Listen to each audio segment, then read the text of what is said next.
Ассалаумағалейкум баршаңызға. Бүгінгі тақырыбымызда анализ жасаудың мақсаты жайында толығырақ айтып, түсіндіріп кететін боламыз. Видеода пайдалы ақпараттар айтылады, сол себепті соңына дейін видеоны қарап шығыңыздар. Тақырыбымызға келетін болсақ, анализ жасаудың мақсаты.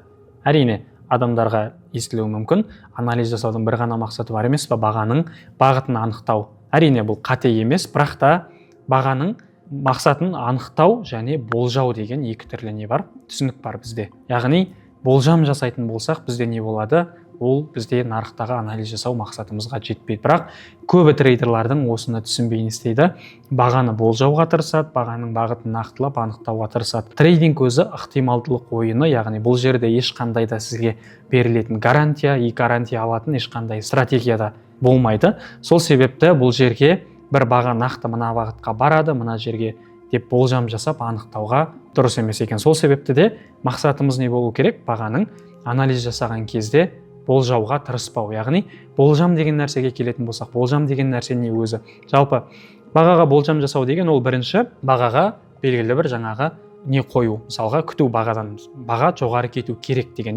Сол кету керек деген 5 минуттан кейін баға жоғары көтерілу керек деген. Вот осы нәрсе болжам бізде. Ал бұл болжам трейдингта не? Бұлай анықтау ешқандай мүмкін емес нәрсе. Сол себепті де бізге болжам емес, ары қарай нақты анализіміздің мақсатын анықтап, шарттарды қойып, сол шарттарыңыздың орындалса, өзіңіздің жаңағы ұту пайызыңызды жоғарылатып, соған сеніп сделкаға кіру мақсатында анализ жасалынады екен. Енді дұрыс анализ жасау мақсатын бір толық түсіндіріп кетсек, жалпы дұрыс анализ қалай жасалынады жалпы?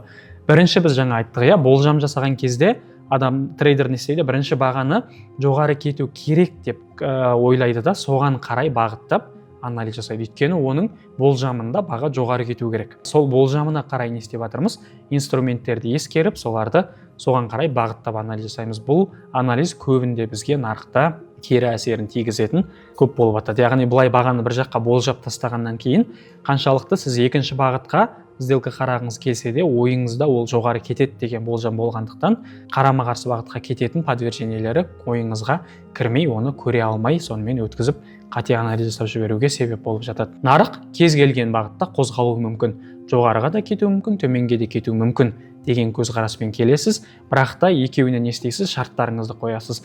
Баға жоғары кететін болса, мысал ретінде алатын болсақ, трейдингтің тілінде мына жерге слом беріп, коррекция келсе, бағаның жоғарыға кету шансы жоғары болады. Ал төменге қарай VPR жасап, протест келсе, төменге кету шансы жоғары болады дегендей, бірінші өзіңіздің шарттарыңызды қою арқылы екі жаққа да не істейсіз?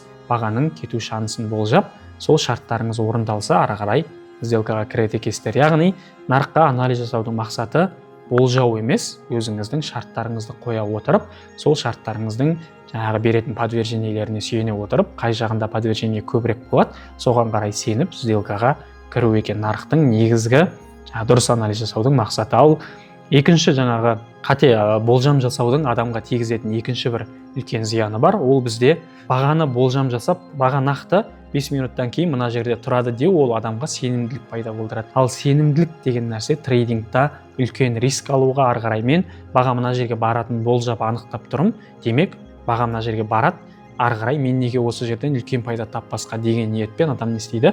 Рискін жоғарылатады, үлкейтеді. Риск үлкейтуге жаңағы негіз пайда болып жатыр, сенімділік деген нәрсе. Сенімділігіңіз қайдан шығып жатыр? Бағаны болжаудан, бағаны нақтылап анықтау деген нәрседен пайда болып жатыр. Сол себепті бағаны анализ жасаған кезде нақты дұрыс ниетпен, дұрыс жолымен жасайтын болсақ, ары қарай не істейді екенбіз? Эмоциямыздың керек емес, артық эмоциялардың да пайда болмауынан алдын ала сақтанады екенбіз. Осы себепті өзіңізге сұрақ қойып көріңіз, мен анализі не үшін жасап жатырмын? Бірінші, мен бағаны мына жаққа кетеді деп көріп, соған жасап жатырмын ба, әлде өзімнің шарттарыммен мынау орындалса былай кетеді, ал мынау орындалса келесі бағытқа кетеді деген шарттармен жасап жатырмын ба? Ең маңызды нәрсенің бірі болып табылады.